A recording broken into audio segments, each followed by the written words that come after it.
Hello everyone, welcome back to my stitches. आज के इस वीडियो में हम डिज़ाइनर ब्लाउज़ की कटिंग करेंगे। तो ब्लाउज़ की जो हमारा मेजरमेंट है वो 36 साइज़ का है और लेंथ हमारे ब्लाउज़ की 14 इंच है। तो पहले हम यहाँ पर लेंथ मार्किंग कर लेते हैं। तो बैक पार्ट का जो हमारा लेंथ है 14 इंच है। 14 इंच ही यहाँ पर ले रही हूँ लेंथ।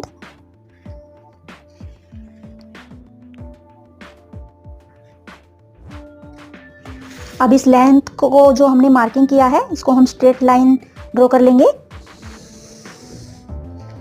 शोल्डर के लिए यहाँ पर मार्किंग करेंगे। तो हमारा जो बैक का नेक है वो बिल्कुल पैक है, इसमें हमें कोई भी लेंथ यहाँ पर ज़्यादा नहीं मेज़र करनी है। तो उसके हिसाब से हम जो शोल्डर है हमारा उसमें हम थोड़ा ही माइनस करेंगे। तो शोल्डर हमारा 14 इंच है, 14 का हाफ हम करेंगे यहाँ पर 7 इंच। तो 7 में से हम 1 इंच माइनस करके यहाँ पर जो है शोल्डर के लिए मार्किंग करेंगे। तो 6 इंच पर मैं यहाँ पर शोल्डर के लिए मार्किंग कर रही हूँ।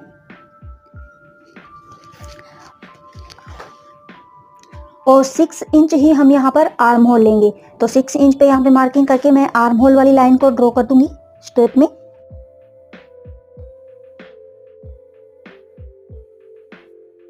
अब इस आर्म होल और शोल्डर वाली लाइन को भी हम स्ट्रेट में मिला लेंगे। 1.5 इंच पर आर्म होल की गोलाई हम लगाएंगे। बैक पार्ट के लिए हम 1.5 इंच पर गोलाई लगाते हैं।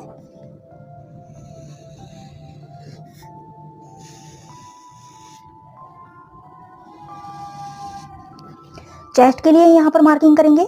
तो चेस्ट का साइज हमारा 36 है। 36 को 4 से डिवाइड करने पर 9 इंच आता है। यहाँ पर आप हाफ से 1 इंच लूजिंग के लिए ऐड कर सकते हैं, क्योंकि यहाँ पे हमारा नेक बिल्कुल पैक है। तो हमारा यहाँ पर ब्लाउज टाइट होने के चांसेस होते हैं। नेक अगर हमारा डीप होता है तो हमारा ब्लाउज हम लूजिंग ना भी ऐड करें तो हमारा ब्लाउज का जो कोई फ़र्क नहीं पड़ता। लेकिन यहाँ पे हमें हाफ से 1 इंच मार्जिन ऐड करना पड़ेगा इसमें लूजिंग के लिए। तो यहाँ पे मैं 1/2 इंच मार्जिन ऐड कर रही हूँ। आप 0.25 इंच से 1 इंच भी ऐड कर सकते हैं। और बाकी का जो है हम यहाँ पर एक्स्ट्रा 1.5 इंच मार्जिन सिलाई मार्जिन के लिए ऐड कर लेंगे। तो ये सिलाई मार्जिन के लिए मैंने 1.5 इंच लिया है। अब हम यहाँ पर कमर के लिए मार्किंग करेंगे। तो कमर का साइज हमारा 32 इंच है। 32 को 4 से डिवाइड करने पर हमारा 8 इंच आता है। तो 8 इंच पर मैं मार्किंग करूंगी। 1 इंच हम यहाँ पर टक्स के लिए ऐड करेंगे और 1.5 इंच हम यहाँ पर सिलाई मार्जिन ऐड करेंगे। अब इन लाइनों को हम मिला लेंगे। अब हम यहाँ पर बस्ट पॉइंट की लेंथ लगाएंगे। तो चेस्ट का 4 पार्ट प्लस 1.5 इंच हम बस्ट पॉइंट की यहाँ पर लेंथ के लिए मार्किंग करते हैं। तो यहाँ पर मेरा 10.5 इंच आता है। आप अपने अकॉर्डिंग यहाँ पर बस्ट पॉइंट की लेंथ मार्क कर लीजिए। बस्ट पॉइंट की विड्थ हम लगाएंगे। जो हमारा चेस्ट है उसको हम 10 से डिवाइड करेंगे। तो जो हमारा आए वो हमारा बस्ट पॉइंट की विड्थ होगी। तो यहाँ पर मेरा 3.6 इंच आता है। आप अपने अकॉर्डिंग अपने साइज़ के अकॉर्डिंग यहाँ पर मार्किंग करते जाइए। नीचे भी हम 3.6 इंच पर मार्क करके और इस लाइन को स्ट्रेट कर लेंगे।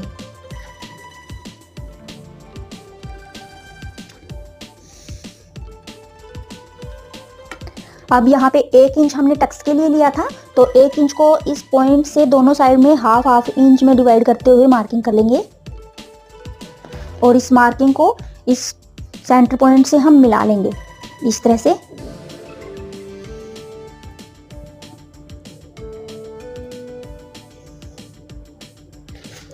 अब यहाँ से 1 इंच ऊपर की तरफ हम निशान लगाएंगे और इस टक्स वाले पॉइंट से हम इसको इस तरह से मिला देंगे। यहाँ पर नेक के लिए हम मार्किंग करेंगे। तो नेक की जो विड्थ है वो हम यहाँ पर 2.5 इंच लेंगे। 3 इंच भी हम यहाँ पर ले सकते हैं, क्योंकि हमारा जो नेक है बिल्कुल पैक है बैक में। तो हम यहाँ पर 3 इंच ही इसकी लेंथ विड्थ ले लेते हैं। और लेंथ मैं इसमें ज़्यादा नहीं लूँगी। अगर आप डीप नेक बनाना चाहें तो आप अपने अकॉर्डिंग यहाँ पर लेंथ ले लीजिएगा। नेक की जो विड्थ है डीप नेक में हम 2.5 इंच ही लेंगे, क्योंकि नेक हमारा पहले ही हमारा खुल जाता है डीप नेक में। तो ये मैं डीप नेक का पैटर्न नहीं बना रही हूँ, तो उस वजह से मैंने यहाँ पे 3 इंच लिया है विड्थ नेक की। और लेंथ हम 1 इंच लेंगे और यहाँ पे बॉक्स बनाते हुए और नेक की हम राउंड शेप लगा लेंगे।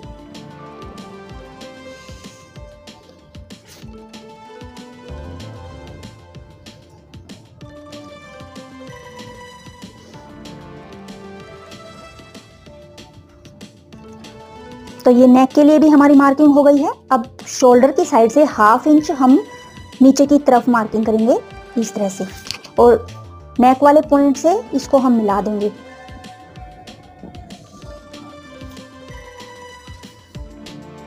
अब इस सेम मार्किंग पर हमें कटिंग कर लेनी है।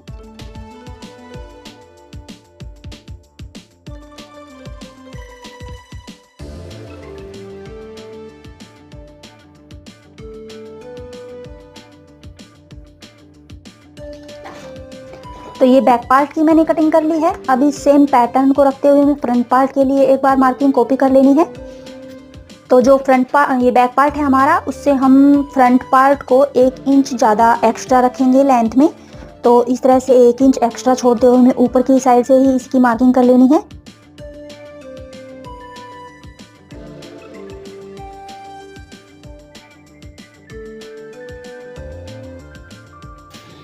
अब इसको हम हटा देते हैं और फ्रंट पार्ट के लिए एक बार फिर से हम मार्किंग को रीचेक कर लेते हैं। तो शोल्डर हमने यहाँ पर 6 इंच लिया है, तो 6 इंच हमारा शोल्डर है। आर्म होल भी हमने 6 इंच लिया था, तो 6 इंच पर हम मार्किंग कर लेंगे एक बार। लेकिन आर्म होल इस साइड से हमें यहाँ पर 1/2 इंच कम करना है, तो यहाँ पर 5.5 इंच पर हम आर्म होल की यहाँ पर गोलाई लगाते हुए इस आर्म होल को बढ़ा लेंगे। इधर 1/2 इंच अंदर की साइड में लेंगे और इस तरह से मार्किंग करते हुए इस लाइन को स्ट्रेट में मिला लेंगे। अब इस आर्म होल वाली लाइन को शोल्डर वाली लाइन से मिला लेंगे।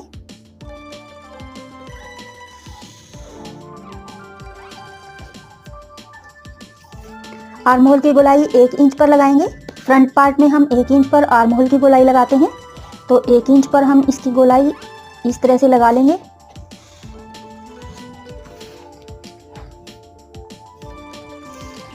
अब यहाँ पर चेस्ट के लिए मार्किंग कर लेंगे। तो फ्रंट में हमारा नेक बिल्कुल डीप रहेगा, तो फ्रंट में हम अपना जो चेस्ट का 4th पार्ट है एग्जैक्ट वही मार्किंग यहाँ पर लगाएंगे। 1/2 इंच लूजिंग इसमें हम ऐड नहीं करेंगे। 1.5 इंच हम यहाँ पर सिलाई मार्जिन के लिए फैब्रिक लेंगे। तो 1/2 इंच हमने इसमें लूजिंग नहीं ली है क्योंकि हमारा डीप नेक बहुत ज़्यादा है इसमें, तो वो अपने आप एडजस्ट हो जाएगा, उसमें लूजिंग की ज़रूरत हमें नहीं पड़ेगी 1/2 इंच की। लेंथ को एक बार मेज़र कर लेंगे। तो 14 इंच हमने यहाँ पर बैक पार्ट के लिए लेंथ ली थी। यहाँ पर हम 1 इंच बढ़ा कर लेंगे, और ये ध्यान रहे हमने पेपर पर जो सिलाई मार्जिन है नीचे से 1.5 इंच वो ऐड नहीं किया है, वो हमें फैब्रिक पर ही डायरेक्ट ऐड करना है। तो इस लाइन को हम स्ट्रेट कर देंगे। अब हम यहाँ पर टक्स के लिए सेंटर पॉइंट का मार्किंग करेंगे। तो 10.5 इंच पे मैंने बैक पार्ट में मार्किंग की थी, सेम वही मार्किंग हम यहाँ पर करेंगे। 3.6 इंच पर हम यहाँ पर टक्स पॉइंट की विड्थ लेंगे और इन दोनों मार्किंग को इस तरह से क्रॉस में मिला लेंगे। नीचे भी हम वही 3.6 इंच पर मार्किंग करेंगे और इस लाइन को हम स्ट्रेट कर लेंगे। अब हमने यहाँ पर जितना लिया है उतना ही हम एक बार नीचे मार्क कर लेंगे, और हमारी कमर का 4th पार्ट यहाँ पर लगाएंगे। तो 8 इंच मेरा कमर का 4th पार्ट है। यहाँ से लेके यहाँ तक का जितना हमारा गैप बचता है वो हमारा यहाँ पे टक्स पॉइंट में आएगा। तो 3 इंच मेरा बचा है। 3 इंच को हाफ में डिवाइड करते हुए यहाँ से इस सेंटर पॉइंट से दोनों साइड में हम निशान लगा देंगे। तो 3 इंच को मैंने 1/2 इंच में डिवाइड कर दिया है और ये मैंने मार्किंग कर दी है। यहाँ से हम 1.5 इंच ऊपर तक स्ट्रेट रखेंगे इस वाली मार्किंग को, इस तरह से। इधर भी 1.5 इंच तक ऊपर तक स्ट्रेट रखेंगे हम। अब यहाँ से हम थोड़ा थोड़ा कर्व शेप लगाते हुए यहाँ पर प्रिंसेस कट की शेप ड्रॉ कर लेंगे। तो यहाँ से हम पहले यहाँ से 1 इंच ऊपर की साइड में बढ़ाएंगे।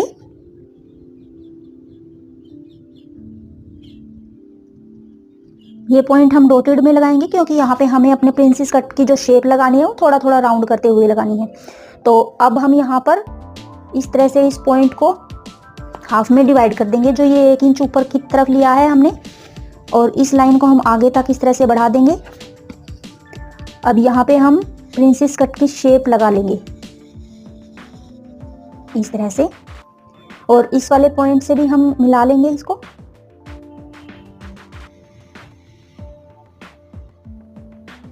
तरह से।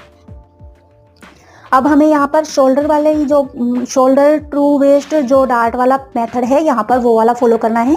इस साइड में हम प्रिंसेस कट की शेप ड्रॉ नहीं करेंगे। तो यहाँ से हमें कितना लेना है उससे पहले हम यहाँ पर नेक के लिए मार्किंग कर लेते हैं। तो नेक हमने बैक पार्ट में लिया था 3 इंच, तो यहाँ पर भी हम 3 इंच लेंगे। और नेक की लेंथ हम यहाँ पर नीचे से हमारा ये जो पॉइंट है इस पॉइंट से हम 3 इंच फैब्रिक छोड़ते हुए यहाँ पर लगाएंगे। तो यहाँ तक हम नेक की वी शेप लगा लेंगे। तो आप नेक की जो शेप है अपने अकॉर्डिंग यहाँ पर लगा सकते हैं। मैं यहाँ पर वी शेप ही क्रिएट कर रही हूँ। और फ्रंट में ही हमारा हुक और आई के लिए रहेगा, तो 1/2 इंच हमें यहाँ पर फैब्रिक में ऐड कर लेना है। इसमें मैं पेपर में ऐड नहीं कर रही हूँ मार्जिन, फैब्रिक में हम 1/2 इंच हुक आई की पट्टी के लिए ऐड करेंगे। अब इस शेप को हम वी में लगा लेते हैं।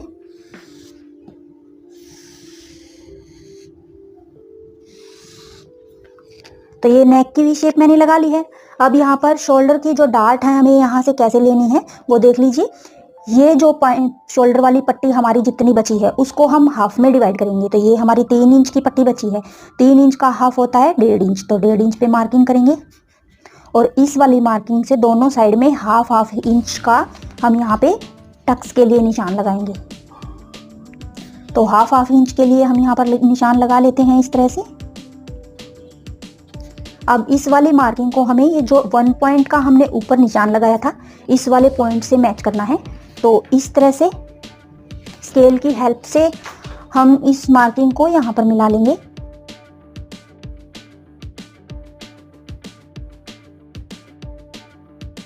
तो ये वाली मार्किंग हमारी हो गई है। तो यहाँ के गैप को मेजर करते हुए और हमें यहाँ पर अपने कमर का 4 पार्ट रखना है और जहाँ जितना गैप हमारा यहाँ पर बचा था उतने गैप तक हमें यहाँ पर मार्किंग करनी है इस तरह से। और 1.5 इंच आगे एक्स्ट्रा सिलाई मार्जिन के लिए फैब्रिक ऐड कर लेना है और इन मार्किंग को हमें स्टेप में मिला लेना है।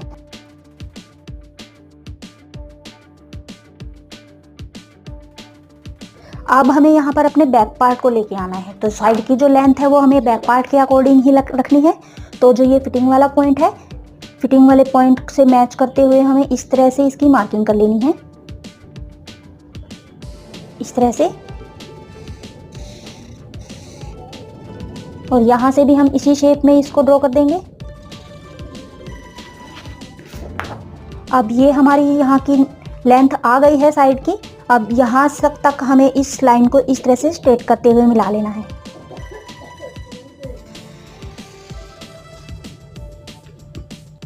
तो ये फ्रंट पार्ट की भी हमारी ऑलमोस्ट मार्किंग हो गई है। अब इस सेम मार्किंग के ऊपर हमें कटिंग करनी है।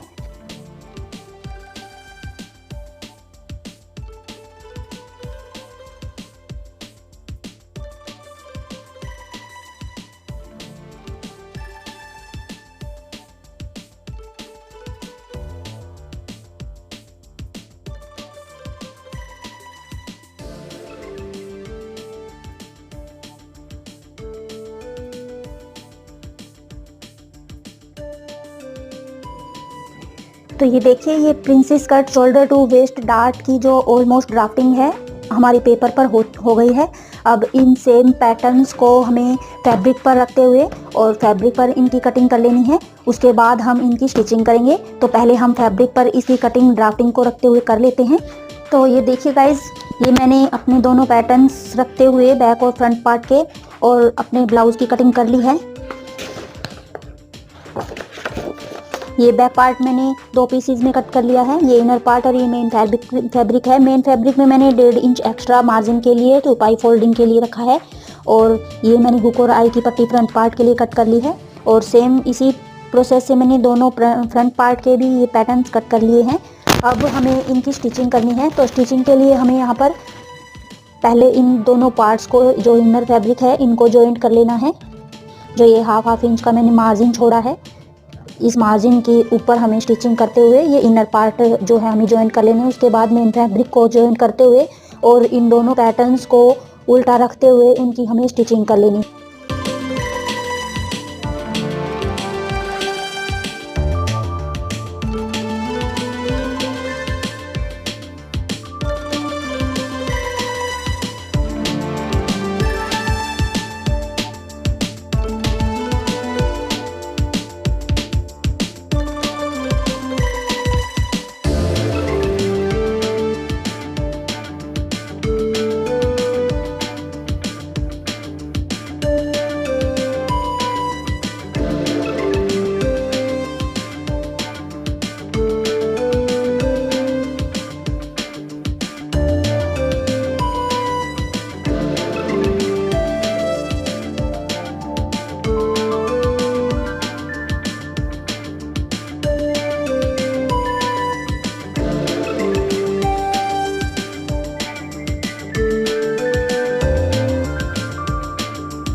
है।